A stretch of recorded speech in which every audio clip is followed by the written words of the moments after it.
नमस्कार दोस्तों, मेरा नाम राजेश बब्बर है और मेरे सहयोगी एस्ट्रो कुलवंत जी, हम दोनों मिलकर ये चैनल चलाते हैं। तो आज मैं आपको भृगुनंदी नाड़ी की कुछ और हिडन टेक्निक्स, हिडन सूत्रास यहाँ पे बताने जा रहा हूँ।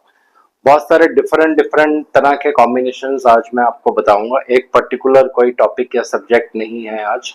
तो अगर आप हमारे चैनल पर नए हैं तो चैनल को सब्सक्राइब जरूर करिए, बेल आइकन जरूर दबा लीजिए ताकि लेटेस्ट जो वीडियोस हैं आप तक सबसे पहले पहुंचे। तो वीडियो आरंभ करने से पहले भगवान गणेश जी और भगवान शनिदेव से आराधना करूंगा सबके घर में सुख और शांति बनाए रखें।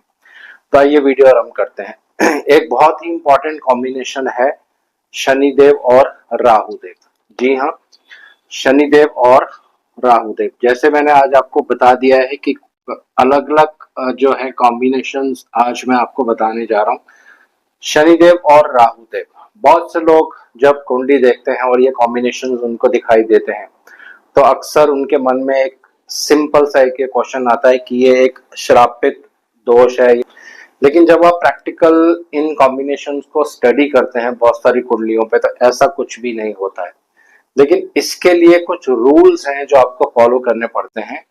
तो पहले कुछ प्लैनेट्स के कारकत्वों को समझ लेते हैं, उसके बाद क्या रूल होता है वो मैं आपको बताऊंगा यहाँ पे। तो शनि जो है, शनि कर्म कारक है, आपके प्रोफेशन के कारक प्लैनेट शनि माने जाते हैं भृगुनंदी नाड़ी में। दूसरा राहुदेव, राहुदेव को कहते हैं कुछ बड़ा, नाड़ी में राहुदेव को एक बहुत ही बड़ा प्लैनेट माना जाता है, यानी जिसके पास कैपेसिटी है कुछ बहुत बड़ा करने के लिए। तो जब इन दोनों की युति होती है कुंडली में नाड़ी के अनुसार और इस कॉम्बिनेशन पर बृहस्पति देव की सातवीं दृष्टि होनी चाहिए दोस्तों, ये यहाँ पे रूल है जो आपको फॉलो करना है। अगर बृहस्पति देव की सातवीं दृष्टि शनिदेव और राहुदेव पर होगी, बृहस्पति के साथ केतु देव भी यहाँ रहने वाले हैं, तब ऐसे केस में व्यक्ति का जो प्रोफेशन होता है बहुत लार्ज स्केल पे होता है, यानी बहुत बड़ा उसका प्रोफेशन होता है दोस्तों।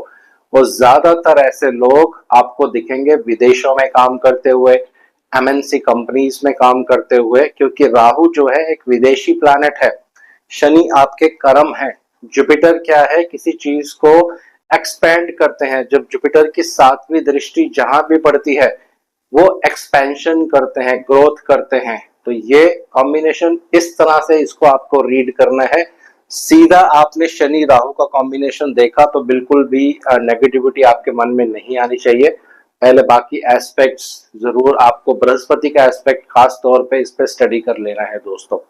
तो शनि राहु का कॉम्बिनेशन अपने आप में पर्सन की जो सोच होती है प्रोफेशन को लेकर वो बहुत बड़ी होती है। अगर जुपिटर का डायरेक्ट प्रभाव होगा, एक विशाल उसका कार्य होता है, विशाल उसका प्रोफेशन होता है दोस्तों। अगर ये बिजनेस करते होंगे तो बहुत बड़ा उनका एक बिजनेस होता है। तो ये एक बहुत ही महत्वपूर्ण कॉम्बिनेशन है भृगुनंदी नाड़ी में। अक्सर जब शनि राहु की युति होती है तो लोग जो है इस पर डर जाते हैं।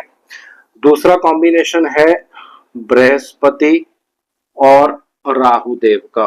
अब देखिए यहाँ पे भी बहुत से लोग इस कॉम्बिनेशन को थोड़ा सा नेगेटिव मान लेते हैं और कहते हैं कि ऐसे व्यक्ति गुरु चंडाल दोष बनता है। तो ये सारी चीजें नाड़ी में तो खैर नहीं मानी जाती हैं, क्योंकि नाड़ी में जीव कारक बृहस्पति हैं, तो राहु का उनके साथ बैठना कहीं ना कहीं एक पॉजिटिविटी भी देता है, नेगेटिविटी भी देता है, हेल्थ इश्यूज आपको दे सकता है। लेकिन जब ये दोनों प्लैनेट एक साथ बैठते हैं बृहस्पति और राहु देव, तो आपके जीवन में कुछ बहुत बड़ा इवेंट जरूर होता है दोस्तों। एक ऐसा इवेंट आपकी लाइफ में जरूर घटित होगा जिसको आप कभी भुला नहीं सकते हैं। ऐसा इसलिए होता है, बृहस्पति जीव कारक है, राहु देव जैसे मैंने आपको पहले बता दिया बहुत बड़ा कुछ।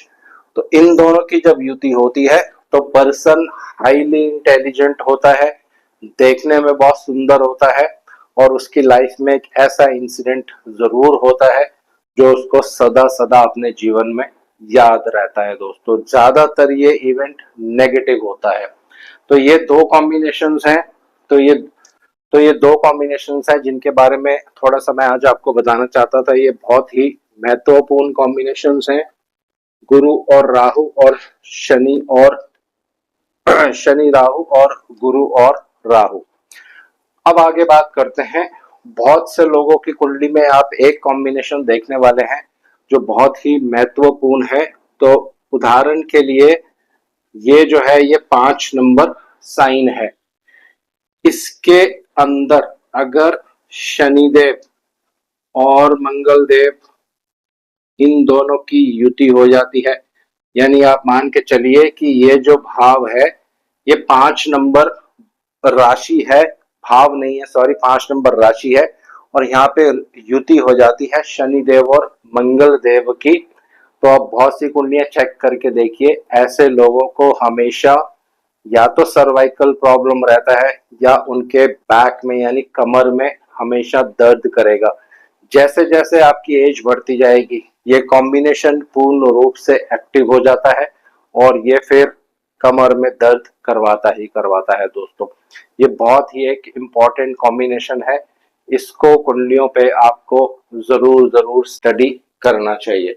अब नेक्स्ट कॉम्बिनेशन जो आपको मैं बताने जा रहा हूँ बहुत ही महत्वपूर्ण कॉम्बिनेशन है, इस कॉम्बिनेशन को ध्यान से समझिएगा और बहुत ही इफेक्टिव कॉम्बिनेशन है। गवर्नमेंट नौकरी यानी सरकारी नौकरी, इसके क्या योग होते हैं कुंडली में, बहुत सारे इसके कॉम्बिनेशंस होते हैं, लेकिन मैं कट शॉर्ट करके 2 या 3 आपको बहुत ही अच्छे सीक्रेट्स यहाँ पे बताने जा रहा हूँ। तो पहली चीज, शनिदेव, क्योंकि शनि कर्म के कारक हैं, जब तक कर्म किसी दूसरे प्लैनेट के साथ नहीं जुड़ेगा तब तक आपको उसका रिजल्ट मिलने वाला नहीं है दोस्तों। तो पहला इंपॉर्टेंट ग्रह होते हैं हमेशा शनिदेव गवर्नमेंट जॉब के लिए। दूसरे जो बहुत महत्वपूर्ण ग्रह हैं वो है मंगल देव। मंगल देव क्यों? क्योंकि मंगल देव को भी गवर्नमेंट का कारक प्लैनेट माना जाता है। आर्मी, पुलिस, डिफेंस, ये सारी जो कैटेगरी है इनके अंदर ही आती है दोस्तों। तो मंगल और शनि जब कंबाइंड होते हैं और इनके साथ एक और ग्रह अगर जुड़ जाएगा, बहुत अचंबा होगा। अभी जो मैं जिस ग्रह का अभी मैं नाम लिखने जा रहा हूँ, और बहुत से लोगों को शायद ये सुनने में भी हैरानी होगी कि राहु देव एक ऐसे ग्रह हैं दोस्तों जो आपको सरकारी नौकरी दिलवा सकते हैं। राहु देव की प्लेसमेंट और ग्रहों के साथ युति सरकारी नौकरी दिलवाती है। ऐसा क्यों? क्योंकि मंगल देव भी पुलिस के कारक हैं, तो राहु देव भी सीक्रेट चीजों के कारक हैं, यानी पुलिस इनडायरेक्टली आप कह सकते हो।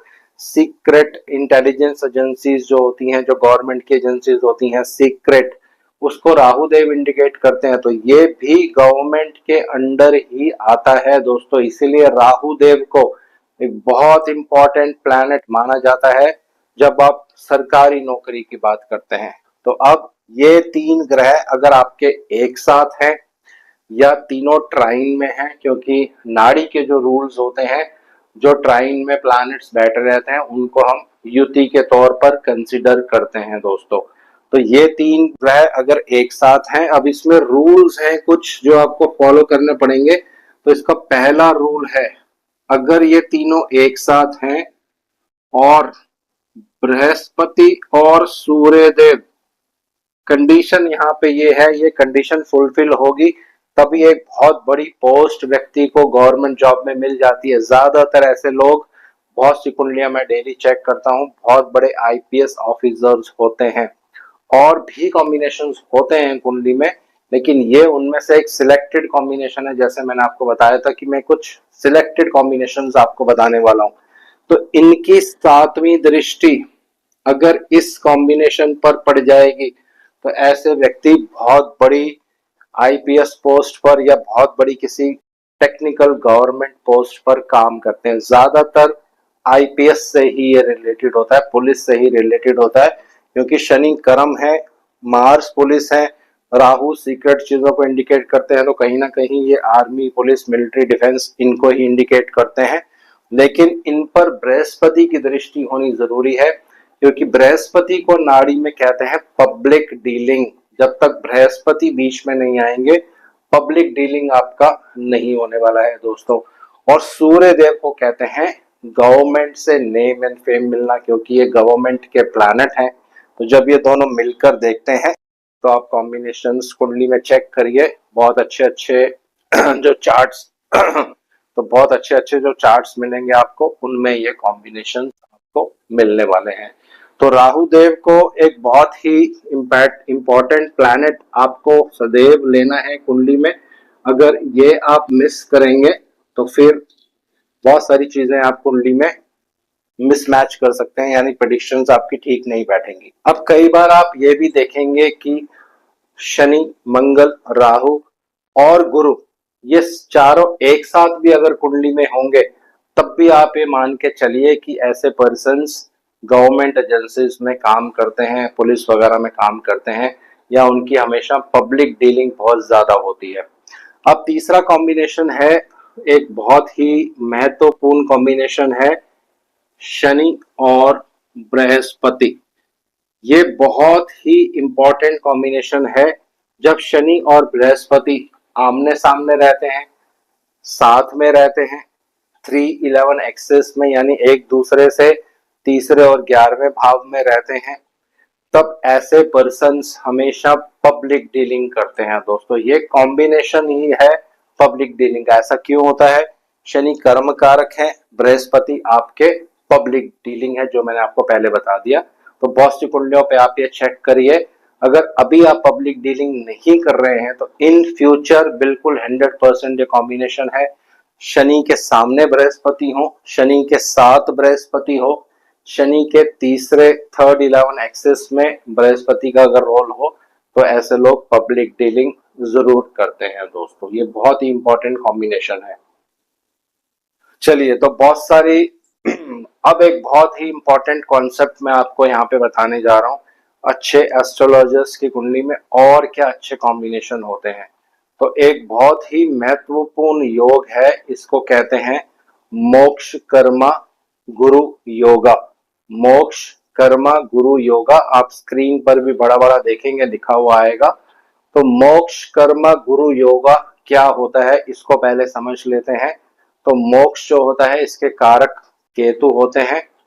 अब एक बहुत ही महत्वपूर्ण कॉम्बिनेशन बताने जा रहा हूँ। ये बहुत सारे एस्ट्रोलॉजर्स की कुंडली में आपको ये कॉम्बिनेशन देखने को मिलेगा। इसको कहते हैं मोक्ष कर्मा गुरु योगा। ये बहुत ही एक इम्पॉर्टेंट कॉम्बिनेशन है।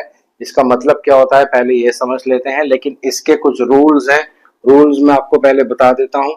अगर ये 3 ग्रह आपके एक साथ हैं, नंबर 4 में, नंबर 8 में या नंबर 12 में, ज्यादातर ये नंबर 8 और नंबर 4 और नंबर 12 में बहुत अच्छा रिजल्ट देते हैं, लेकिन नंबर 8 में भी रहेंगे तब भी इसकी इंटेंसिटी कम नहीं होती है। तो ये बहुत अच्छे एस्ट्रोलॉजर्स की कुंडली में आपको ये योग मिलने वाला है। शनि मतलब कर्म, ये मोक्ष, और ये आपके बृहस्पति यानी जीव कारक। तो ये तीनों मिलके बनाते हैं मोक्ष कर्मा गुरु योगा। ये एस्ट्रोलॉजिकल कॉम्बिनेशन है, बहुत ही अच्छा इसका रिजल्ट होता है। लेकिन ये सिर्फ 4 नंबर, 8 नंबर और 12 नंबर साइन में ही बनेगा, और किसी साइन में नहीं बनेगा। इसका क्या लॉजिक है? क्योंकि 4, 8, 12 जो होते हैं, ये मोक्ष की राशियां हैं दोस्तों।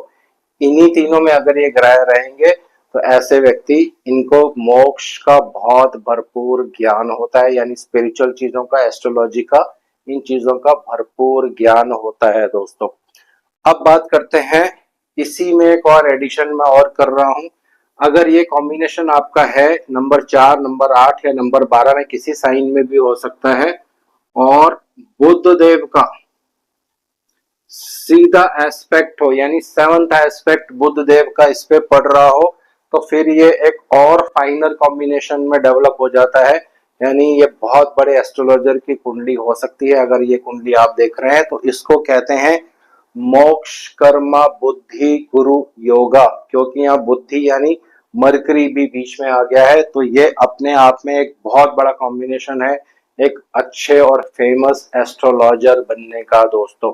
तो ये दो बहुत ही महत्वपूर्ण कॉम्बिनेशंस हैं जो मैंने आपको बताए हैं। ये अपने टाइम के अकॉर्डिंग, तो ये बहुत ही महत्वपूर्ण कॉम्बिनेशंस हैं जो मैंने आज आपको बताए हैं। थोड़े अलग अलग करके मैंने आज कॉम्बिनेशंस बताए हैं, लेकिन बहुत अच्छे इसके रिजल्ट्स देखने को मिलते हैं। तो आज इस वीडियो को यहीं विराम दे रहा हूँ। आशा करता हूँ सब कुशल मंगल होंगे। भगवान शनिदेव से आराधना करूंगा सबके घर में सुख और शांति बनाए रखें। जय शनिदेव।